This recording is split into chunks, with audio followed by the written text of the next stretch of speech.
വരുത്താൻ ശ്രമിച്ചതിൻ്റെ ഭാഗമായി തന്നെയാണ് ഈ സ്ഥാപനത്തിൻ്റെ മേലെ ഇങ്ങനെ ഒരു എന്താ പറയുക നാടൻ ഭാഷയിൽ ഇങ്ങനെ പിടികാരം കൊണ്ടുകയാണ്.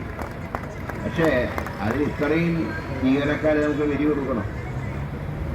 അപ്പം തന്നെ ഈ സ്ഥാപനത്തിൽ എത്ര പേര് ആത്മഹത്യ ചെയ്യുന്നുള്ളതിൻ്റെ കണക്കുകൾ എടുത്താൽ അറിയാം ഇതിൻ്റെ ഒരു ഭീകരമായിട്ടുള്ള അന്തരീക്ഷം.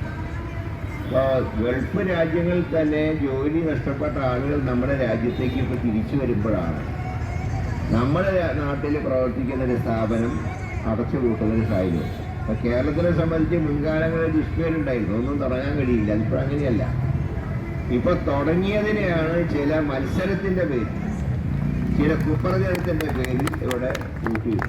അതുകൊണ്ട് ഈ വികാരം പ്രകടിപ്പിച്ചുകൊണ്ടാണ് ഇത്രയേറെ ഒരു ജനങ്ങൾ കേരളത്തിൻ്റെ പല ഭാഗങ്ങളും ഈ വർഷങ്ങളായി ഈ സ്ഥാപനത്തിൽ പ്രവർത്തിച്ചിരുന്നവർ, നിങ്ങളറിയുമ്പോൾ മാസം ഒന്നും കാശ് കിട്ടുന്നില്ല, എന്നിട്ട് പോലും എവിടെ നിന്നൊക്കെ കടം വാങ്ങിയിട്ടാണ് നിങ്ങൾ തിരുവനന്തപുരത്തേക്ക് വന്നത്. കാരണം ഇപ്പോൾ ട്രെയിനിൻ്റെ കൂലിയാണെങ്കിൽ ബസ് കൂലിയൊക്കെ നല്ല കൂടുതലുള്ളൊരു കാലമാണ്. അപ്പോൾ ആ സമയത്താണ് ഇല്ലാത്ത കാശ് കടം വാങ്ങിയിട്ടൊക്കെ ആയിരിക്കാം നിങ്ങൾ ചിലപ്പോൾ വന്നത്.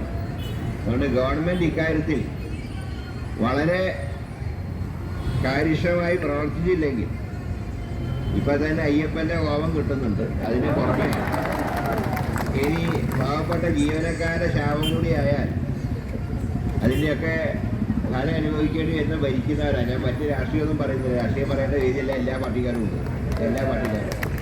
പക്ഷേ പട്ടിണി വരുമ്പോൾ എല്ലാവരും ഒന്നിച്ചാ പട്ടിണി കിടക്കും. അതാണ് പ്രധാനപ്പെട്ട കാര്യം. അപ്പോൾ ഈ സ്ഥാപനത്തിന് 14 ലക്ഷം ജീവനക്കാരെ പട്ടിണി കിടക്കും. അത് പരിഹരിക്കേണ്ട ഉത്തരവാദിത്വം സർക്കാരിനുണ്ട്. അതുകൊണ്ടാണ് ഈ സെക്രട്ടറിയുടെ മുമ്പിലേക്ക് വന്നിട്ടുള്ളത്. അല്ലെങ്കിൽ രാജ്ഭവൻ്റെ മുമ്പിലേക്ക് അല്ലല്ലോ പോയിട്ടില്ല, സെക്രട്ടറിയുടെ മുമ്പിൽ എന്താവുന്നത്? ഇത് പരിഹരിക്കേണ്ട ആൾക്കാർ ഇവിടെയായിരിക്കും.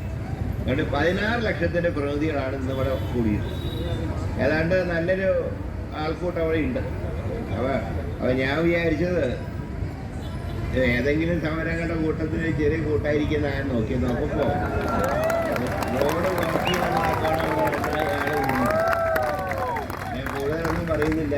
നിങ്ങളോടൊപ്പം നിങ്ങളുടെ കാര്യങ്ങൾ നിയമസഭയിൽ ഉന്നയിക്കാൻ MLA-മാരോട് ഞങ്ങൾ സൂചിപ്പിച്ചിട്ടുള്ള കാര്യങ്ങൾ പറഞ്ഞിട്ടുണ്ട്.